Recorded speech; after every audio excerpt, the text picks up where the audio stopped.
name of it now is a New B.O.S. Zion, United Methodist Church. It has been targeted twice. Either someone letting people in, or either they breaking in the church and taking articles, and the address is 3747 Highway 25 South. It's very disturbing that someone would just take advantage of our reps. All right. Thank you, Mr. Turner, for those comments. Moving right along, resolution for fee in lieu project North Star, Mr. Higgins, and he is on Zoom. Okay, thank you, Mr. Montgomery. I've got Chris Pace on the phone with us. We're going to try to tag team this, and I'll start out fairly brief. And I apologize for us having to do things in this manner. I know it's better if it's face to face, but y'all may have. We worked for a few months on some renewable energy projects. Some of you heard us use the phrase "new to the world" renewable energy that will help us in our recruitment efforts on some of our locations in the Golden Triangle. Several of our projects, renewable power and their primary power source. Others deals that we're getting working with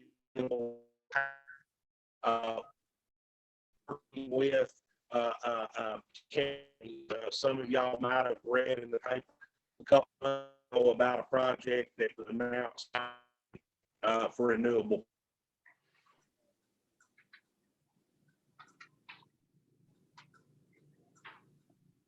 Hello. Did we lose Joe Max? We may have. Chris, I can't hear him. I can't either. His image looks like it's frozen in place, and he just dropped off. Yeah, it says the bandwidth was low, so I think he was turning it over to you. Anyways, well, that's fine. I will do my best. Sans Joe Higgins.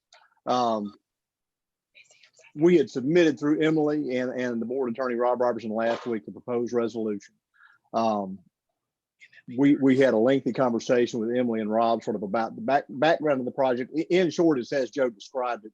This is a solar energy project looking to locate in Tibaha County. You guys have a resolution before you today, effectively stating that if they win the contract to sell renewable power onto the power grid there, and they build their project, and if it's at least $60 million, which is the requirement for a fee in lieu project, that the board would agree to enter into a fee in lieu agreement with them prior to completion of the project. This agreement remains outstanding for the next 4 years, which is about the time period, up to 4 years, that the company believes they will need to do all of their due diligence on the site, including going through the National Environmental Protection Act compliance, which if you've been through NEPA before, you know that's a very lengthy and laborious and expensive process. They won't start that until they know they've gotten the nod from an offtake agreement standpoint. But in short, this is not an actual fee in lieu agreement that the board would approve today, but simply a resolution to enter into one in the future on terms that both the county and the company mutually agree to, if the company gets their contract to build the facility and they build it. All right. Chris, I appreciate this. I think the only change I guess that I saw was instead of 75 million being the minimum, it was 60. So that is, and I will tell you, I mean, I think that the company is hedging a little bit there, in my opinion. I mean, I've worked on several solar projects in the state. I had yet to see one that small.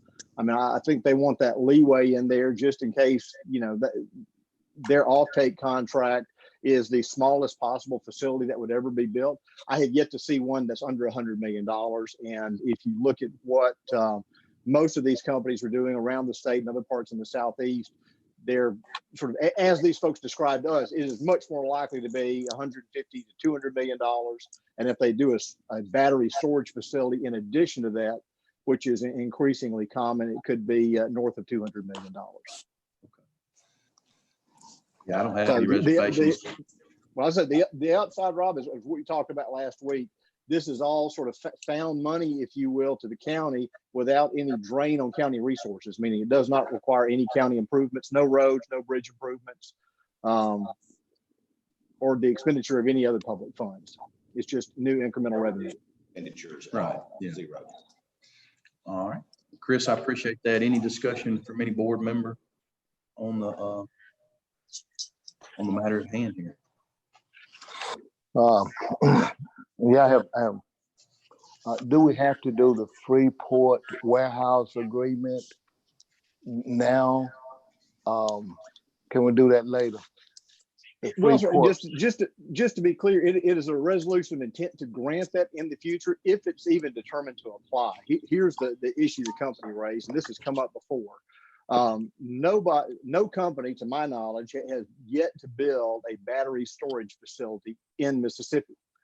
If it's built, what that will mean is there will be a huge battery bank out there of industrial size that will take power produced during the day, store that power, and release that power at night so that you don't have peak distribution from that facility. It's even power generation all day long. What we don't yet know is how the state of Mississippi, particularly the Department of Revenue Property Tax Division, is going to view that inventory. Right now, there is no such thing as electrical power inventory.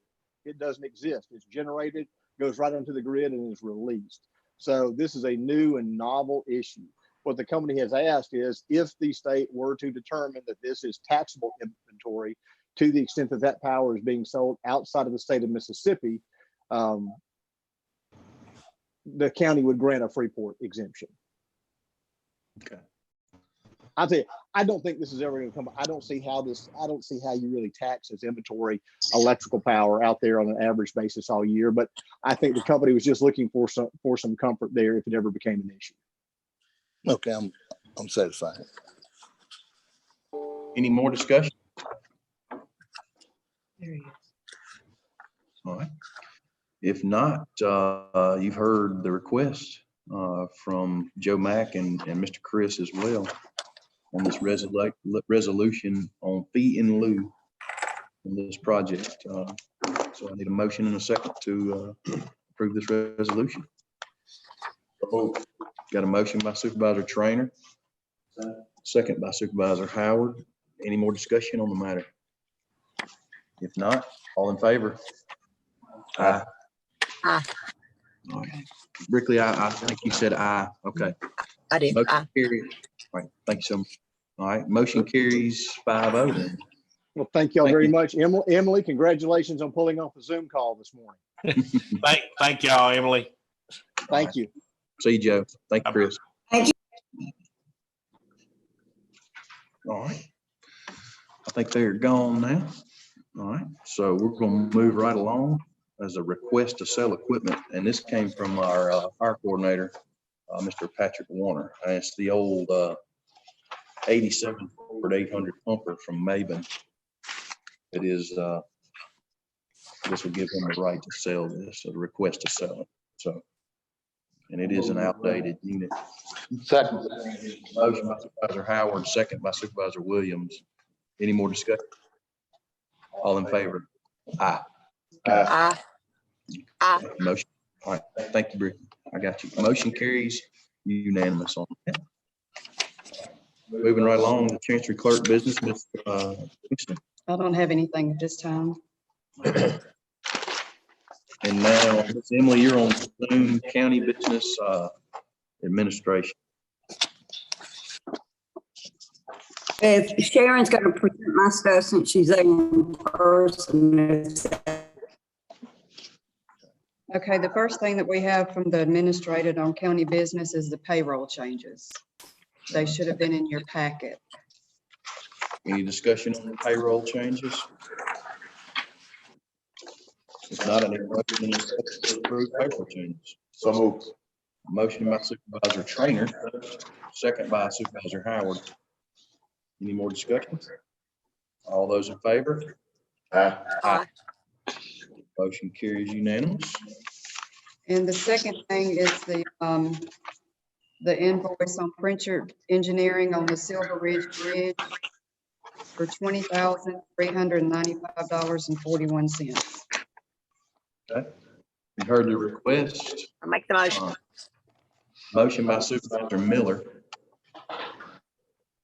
Second by Supervisor Trainer. Any more discussion? All those in favor? Motion carries unanimous. And another on Pritchard Engineering for the Sun Creek Bridge in the amount of $21,586.31. Motion by Supervisor Howard, Second. second by Supervisor Williams. Any more discussion on that? All those in favor? Aye. Motion carries unanimous. All right, and on N.L. Carson, the final bill on the Silver Ridge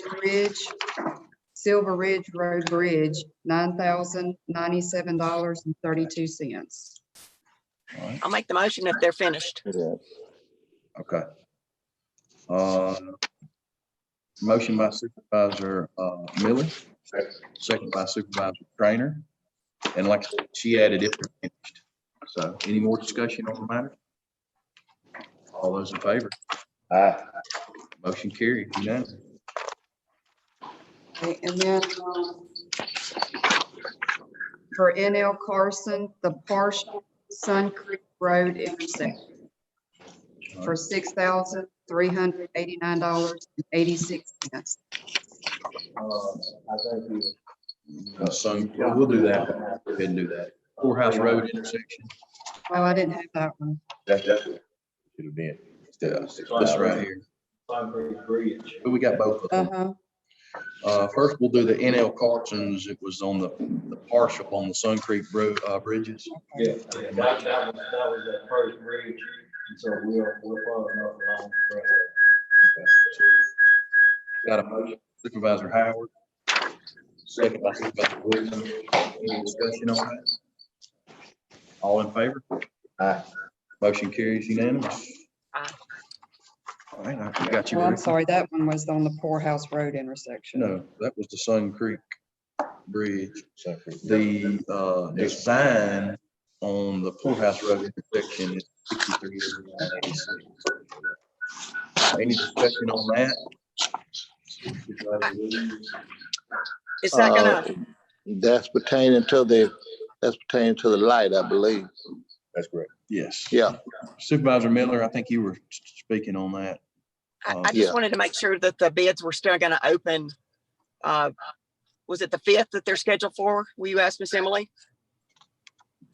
Emily's on there. Yes, they're gonna open on the 5th.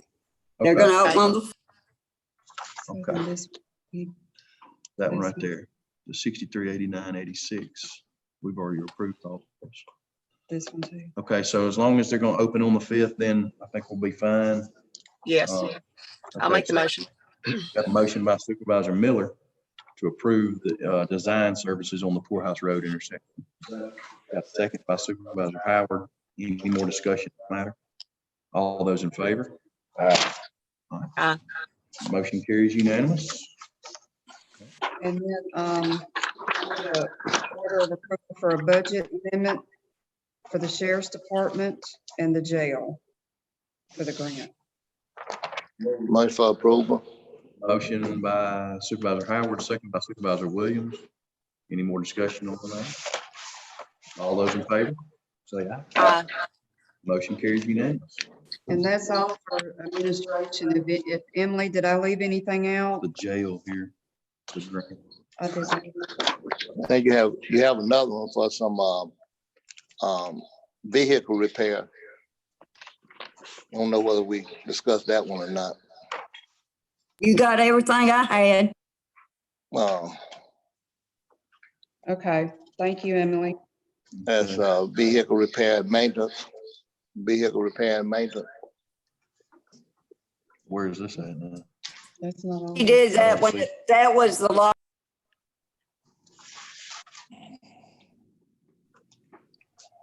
Okay, That was- One he's was for the talking about jail and $6,000. one for the sheriff department. Brenda, okay. What was it? This was this wasn't in the, this was in our packet. This is, the third party. That's on Rob's. That's the board attorney, Okay, we'll not just, Emily. okay, Which one are you talking about, Joe? same one. No budget Yeah. amendment. One is a budget amendment for vehicle repair and maintenance outside work. And the other one is for office equipment.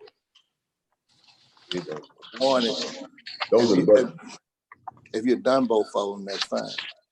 I did both of them together, Jail, the One for- jail and the sheriff. okay, Yeah. okay, good.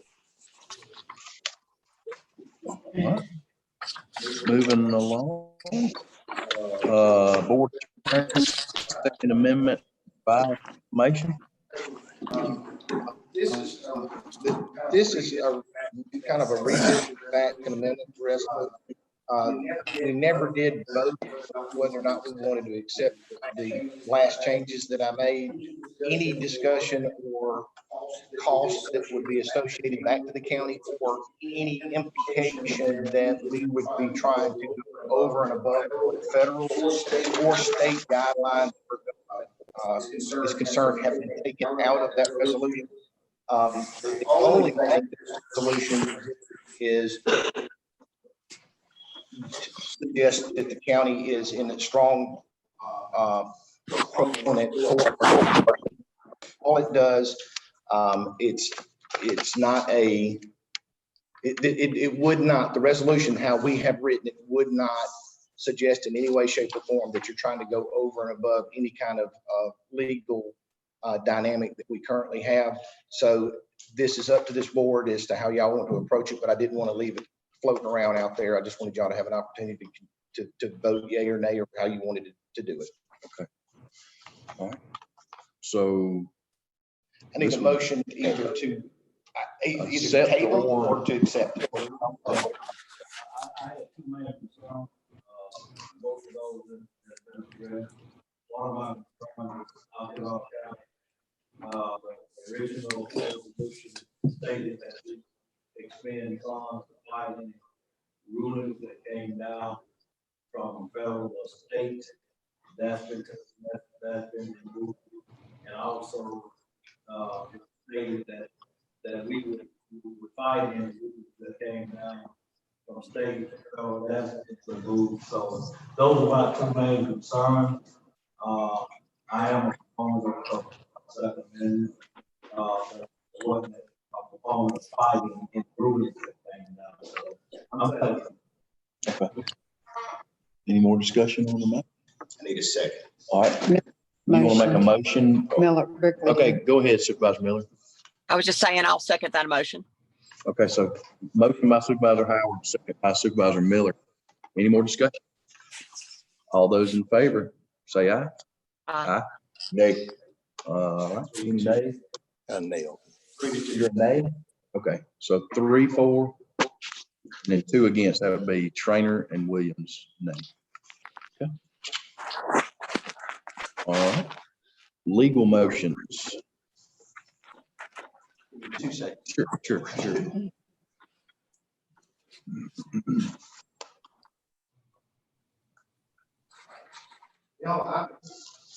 I was in discussion with our attorneys that are helping us on some of our insurance sides. This is specifically trying to decide whether or not we need to go into executive session. I don't think so. This is not something that, I mean, she's going to find out about this soon enough, one way or the other. But, so I'm going to go ahead and just do it in open.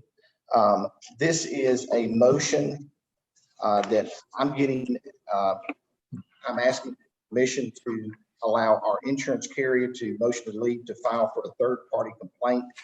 And also within that motion for third-party complaint, asking for Oklahoma County to be released from this lawsuit.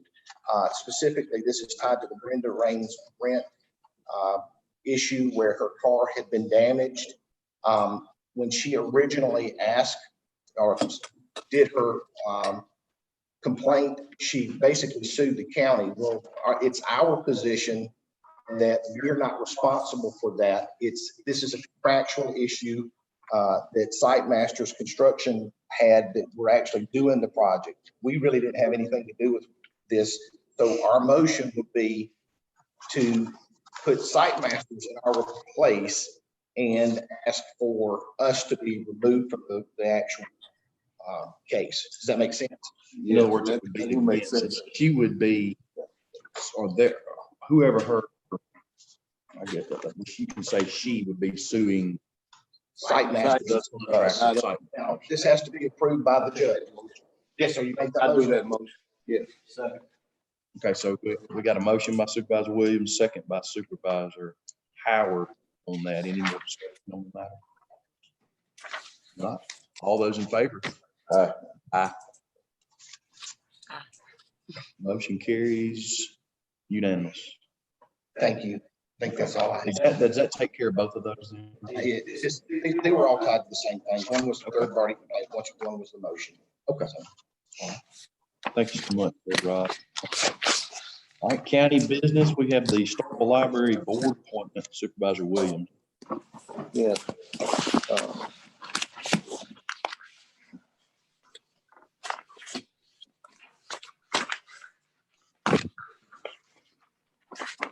I think we have a very enthusiastic person who want to be on the library board. He's been asking me for months now to be on the library board, and we do have a vacancy on that board, and I have checked with Miss Emily in regards to that vacancy. So the person that I'd like to recommend to the library board is Dr. John Rigsby, a retired professor, Mississippi State University. Rigsby? John Rigsby, R-I-G-S-B-Y. R-I-G-S-B-Y. Second motion. Got a motion by Supervisor Williams, second by Supervisor Trainer. Any more discussion on that matter? If not, all those in favor? Aye. Motion carries. All right. It's been a very short meeting here. What about Rob also? Do we need to bring this up on the, as far as there by the Felix line? You've already decided, so we're done with it. I can give an update on it so that Okay. you're that. We did sign an easement agreement on the property. Felix Lawn, there's a building that's over there. Whenever it was originally done, it had an easement back to the road. And what we've done is sign a non-exclusive easement to people, whoever purchases it in the future. But even if we have to leave the road, it would still allow the easement. We would just be in control of where that easement is. And that's basically what we've done. I actually approved last meeting, but we didn't get it accomplished until this meeting. At least let y'all know how it was done. Rob, I appreciate it. Yes, sir. I know this has been a very short meeting, but Mr. Chairman. Yes, sir. One other item I wanted to bring before the board. Did you all get in the packet a request from the East Oxford Wastewater District as it relates to their wanting compensation? You all have a chance to look at? I did. Any questions or comments? I'm fine. I mean, Rob, have you? I looked at it, they're just asking for reimbursement. Well, it's a per diem. They want per diem pay. They go to a meeting. Diem pay for meetings. Perfectly. And it's under the state minimum. Seem to be legal. Motion to authorize them. Second by Supervisor Williams on that matter. All right. Any more discussion on the matter? Bill, Go ahead. I can't hear what you were saying. Say that again. I'm sorry, John. All right. The East October Hall wastewater district, Yes. the people who are the commissioners, in other words, when they're attending these meetings, we're going to give them a per diem of $25 per day. Okay. Yes, I approve. Okay. All right. So all those in favor? Yeah, I'm gonna amend that to whatever is appropriate under state law. and put $25 at the time being, but add that part of it's okay with y'all. Just make sure. That'd be fine. That'd be fine. Okay. So Did you all hear those that, in Brickley? favor? Whatever's under state law, correct? The amount under Right. state law. Okay. Thank you. We got it. That was unanimous then. Okay. I guess we'll start with supervisor business. I will just say Supervisor Miller, is there anything from District 4? Just working from cleanup from the storms and appreciate all the work that Kristen and her team has been doing in the last few weeks for sure. Guarantee. Yeah, our guys were out late last night on Old Highway 12, because of the rain. So yeah, we just thank all the guys and gals that have been out there working, in these kind of strange times. So, but at the same time, we're moving on and continuing to provide a service every day. We got that riser cut off at the county lake. And like I said, we're doing everything we can with this virus. And I appreciate that, Supervisor Miller. Anything from you, Supervisor Trainer? Nothing that's urgent. Okay.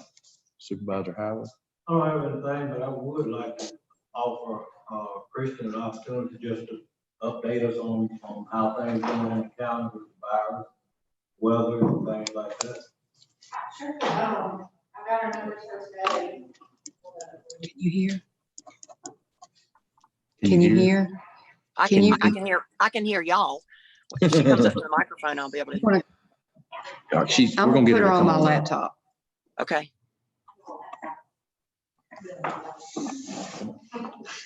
So for today, for our county, we have 43.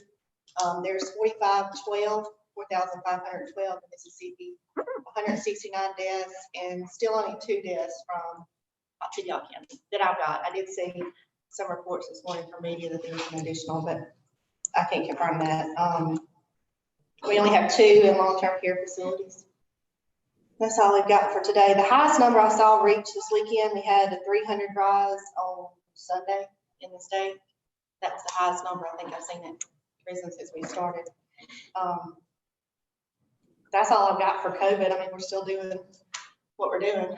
But as far as the weather, we had a few trees down, which y'all know that, in some of the flooded areas that always flood, but nothing major this weekend. No residential. We didn't have to open the state room, which was good. But I was worried that we was looking at another last weekend this weekend, so turned out good for us this weekend. What As far as I know. about the masks? Have we got those in that we ordered? We have been getting, so we're getting kind of shipments every week. We get a little bit, we turn in requests every week to the state, so we get a little bit every week. As soon as we get those, we're pushing them out. We've got about 28 facilities that we're putting in requests for. So as soon as we get those, we distribute them out evenly amongst all those clinics. Everybody gets a little. Our tier 1s is what they call is healthcare facilities with positive cases. So the hospital, the Manor, and Carrington, they get their own shipments. They get a shipment every year. I think that's going to continue until we all get through it. But they get a push pack, they call it, every week. Hospital actually just got their first one last week from the state. That's the first one they got. I think it's the 7th. So we're trying to work out that issue why there's a delay on the hospital getting theirs, because the Manor and the Carrington's been getting one every week. So we're still working on that to see why that is. It's the same system that they're both. It's the same system. So we're not sure what the last one they got was on the 7th, April the 7th. So this was the first one they got. I think it was Thursday. They are short on isolation gowns. So we had 250 that come in one day last week. So we went and took those over, but they wasn't exactly what they needed. They were real heavy, like big plastic almost. So trying to work with something like that. Like a hazmat suit. So we put in, so I hadn't talked to them this morning to see how many gowns they had left, but I know they were extremely short on isolation gowns last week. I think their burn rate they mentioned was around 150 a day is what they're doing. Communication sent out last week, maybe about some masks for $1.49 each, and we had ordered like a couple thousand. We were talking about maybe partnering with the city, county about 1,000, city about 1,000 that we. Yeah, so we had a local vendor in town that was able to get some, and I think Emily, I think y'all made that purchase last week. Yeah. So I don't know how they're. Well, that's why I was asking you how that. Yeah. So we're getting some. I mean, I've got a case now that we got in, so we've been taking some. We've even took some to our funeral home directors, because, you know, they're going out and picking up. So we got some PPE kits, they call it, that had a full coverage. It had the gown, the Tyvek suit, shoe covers, gloves, a hand sanitizer, and then a garbage bag to wrap everything up and throw it away. So they were kind of handy. So we gave those to the law enforcement in case they have a scene to work, and then the funeral home directors here. Gave a little bit out to them. And we still got a few of those left.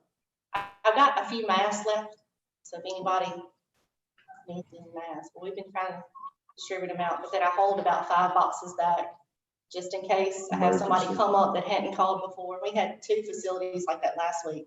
The chiropractors are now considered essential because they can do their work to alleviate the people not having to go to the ER. So they're calling in now with some requests. So it grows every week. Our request numbers grow every week. We're putting them into the state every time they do. Well, like I said, anything we can do, certainly, like Supervisor Howard was saying, that purchase, I'll just see how that went. But if Yeah, there's I think that anything was really short, good, especially for the road department. They can help. Kristen, do the masks or things like that have expiration dates? I mean, I know that's kind of a crazy question, but. They all do. So the very first shipment we got from the state was around 500 masks, I think. And all of those had an expiration date. But the state, Dr. Byers, the state epidemiologist, I don't say that. He said it's a technical thing. They still work. Something's better than nothing. But I think that they've been in a warehouse sitting. So I think the expiration was like a year from when we got them. But would it be beneficial for the county to, I don't really want to say stockpile, because that's not what I mean, but to have a reserve put back? Because I think we're about 2 weeks out. So before we start, and I'll put quotes around start, get back to a more normal way that we can operate. But I don't think this is the last time we're going to see something like this. I think it's the first time that we've seen this, and I think we're going to continue. I just would like them, for my board, to know that maybe we should be putting something back to our community for the next. yeah, I think so. Even for the first responders, we got around 400, I think, countywide for first responders. So I think all type of PPE, even if we get through this, to have a little stock there, because I think that's why it caught a lot of people off guard, because we didn't have nothing to prepare, even the sanitizer, you know, all that kind of stuff. We didn't have any of that in stock, and everything and everybody ordering at one time. That's why everything was so far getting behind. I think she's still got some stuff on back order now. So I do think it would be a good idea to go ahead and put up, because I do think we're going to get another round, if not this fall. Then we'll be more prepared then. We're all prepared for weather. This is a new event for all of us. So. A learning lesson, I guess. I guess I was gonna ask the supervisors, what are y'all feeling about our curfew ends? Is that, am I correct on saying that was the 6th of this month? Of 6th of May, excuse me. Is everybody still feeling okay about the curfew, Sheriff? Is that helping y'all? Yeah, it's helped. I thought it would be the 30th? It We was did 30 it for 30 days. days. I thought it was April 3rd, whatever the board was. Yeah. I thought it was just 30. It was 30 days. But if it's 30 days, that is the 6th, right? Mhm. That's good. So as long as, May the 6th. unless we want to, we come back on the 4th, we could possibly discuss either ending it or extending it. So I was just gonna say, just kind of have that in your mind. Supervisor Montgomery, what if the state reopens before that? You Well, know, I guess that's why I So- brought it up, you know, is don't we need to have something pending in there, Attorney Robertson? It would probably be a good idea if the state opens up, but I still think they're gonna leave it up to local communities to continue making some of these decisions. I can't tell you what that order is gonna say right now, but I can have it ready with the permission of this board. If the state opens up, have a resolution to say that we're gonna open back up as normal. Now, that's entirely up to this board, and I can do what this board asks me to do, but I can have that ready within 15 minutes. If that's what we need. What is the city's, what is the city doing? I think we need to be on the same page with the city. Well, there's one through the 20th, but the government extended it another week, so I don't know if that means that they'll sure. I think I think they will. They'll mirror us. strictly mirroring whatever the governor does, and for a couple of reasons. One reason is the county has a little bit more power when it comes to this situation than the cities do. I mean, we can go to 30 days. I think they can only go to 7. I think it's 5 or 7. They can shut everything down. It's kind of different. So they're basically only going to mirror what the governor does, just because under state law, they don't have the power to do what y'all do. Well, I think, Sheriff, one of the problems was the counties around us had curfews and we did right. So that was sort of pushing people over to our county. I guess we need to sort of pay attention to what's going on around. They're still doing it. They're still have curfews. Yeah.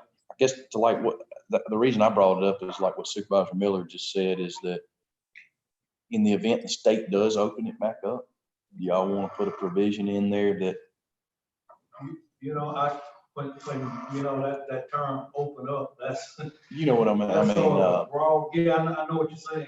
Starts opening back. Just sort of incrementally release some things, and I guess even if we take a curfew away, the guidelines will still be in place. Stay 6 home. feet, 10 or less.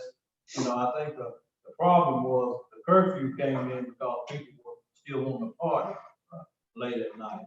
You know, so. I mean, I'm fine with keeping it and rediscussing it on the 4th of May.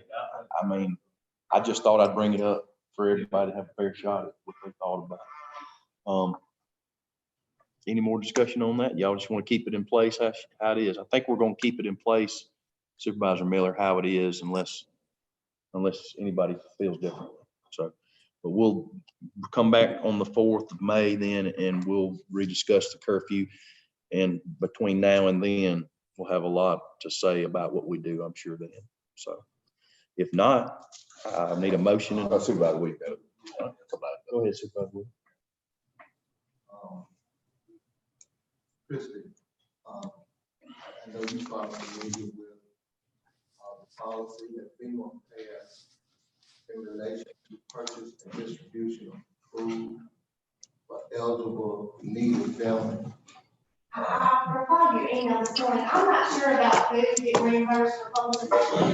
I'll have to check that and see. Usually they tell us to depend on our volunteer organizations.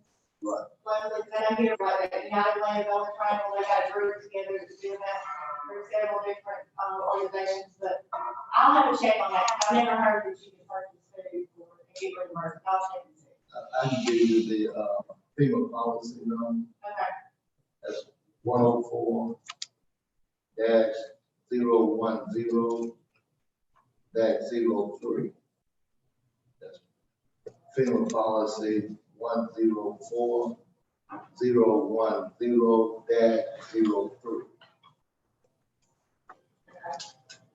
I'll check out and see. I've never heard of, there's a lot that I have never heard of. Something that just happened. So, because As this continue to progress, families going to be, I believe, in need of basic necessities. One of those basic necessities being food shortage. So that is important that we look into that policy, if that policy can be implemented, and we can do something to help implement that policy. So you're talking about just a family goes and buys food they can put in to try to get reimbursed for that food? That, from what I understand, is related to governmental officials. Oh. Governmental officials. And then to establish food banks or something. Right. And to communicate with food banks and purchase food to provide for food bank, and then be reimbursed. And then be reimbursed for the purchasing of that food. Okay. So I think it's a good policy. I think that it would be worthwhile for us to look into it, to see how we can assist those who are already providing food for needy families. for us as a board to implement a policy to provide food for needy families during this time of crisis. Dr. Williams, food banks that we have locally that the public need to know about, like food banks that we need. United Way is coordinating a lot of, United Way, Yeah. Precinct. She's doing a lot of that, and she's working with Peter's Rock, their food pantry, and there's a couple of them. that She's working with, they have drop boxes all over town for picking up and replenishing those. Because they're kind of leading, or running lead on any volunteer stuff that needs to be done in the county, any needs that are being needs in it. They're calling that number and giving it to them what they need, and they're finding people that make it happen. But United Way voting right now. Johnny Buck, through his church is involved, I know the Church of God. Well, I know it's Bowels, anyone can go up there and, I mean, I dropped some soup in the thing, you know, when I went and got lunch the other day. I always try to go get a couple of cans, you know, when I go in, and I put them in when I come out. So certainly people need food. What is important to know, that food can be purchased and distributed and then to be reimbursed for the food that is purchased and distributed to eligible needy families. So yes, we do. Chris, thank you very much for being willing to look further into that. It is on here, it's on FEMA's website about it. Okay. I'll just have to ask our state how that works. Right? Some of the wording on here talks about if you have a shortage in your county, like if they don't have access to food, and I'm not sure if we're there yet. But if you have a shortage in your county, then the county government can go into contracts with different people to provide that if you have a food shortage. But that's what I'm ready, but let me check with the state and see how we can do that, and I'll do that. In addition, like to request a cover to be installed for Joe Daly on Daly Road. And there's a motion, he just simply want to be able to get to his property. So, Got a motion by Supervisor Williams, second by Supervisor Howard. Any more discussion? All those in favor? Aye. Motion carries. All right. Thank you, Supervisor Williams. okay, thank you. All right. I don't have anything at this moment from the chair, other than if we're done, we need to adjourn until May the 4th at 9 a.m. So I need a motion and a second to adjourn. So motion by Supervisor Trainer, second by Supervisor Howard to adjourn. All those in favor? Motion carries. Thank you, Brickland. Thank you. All right. See you. All right, guys, short, sweet. Let me have that bill that you said is. And it just says okay to pay. Yeah, Delois, you want to take those? That's the pay.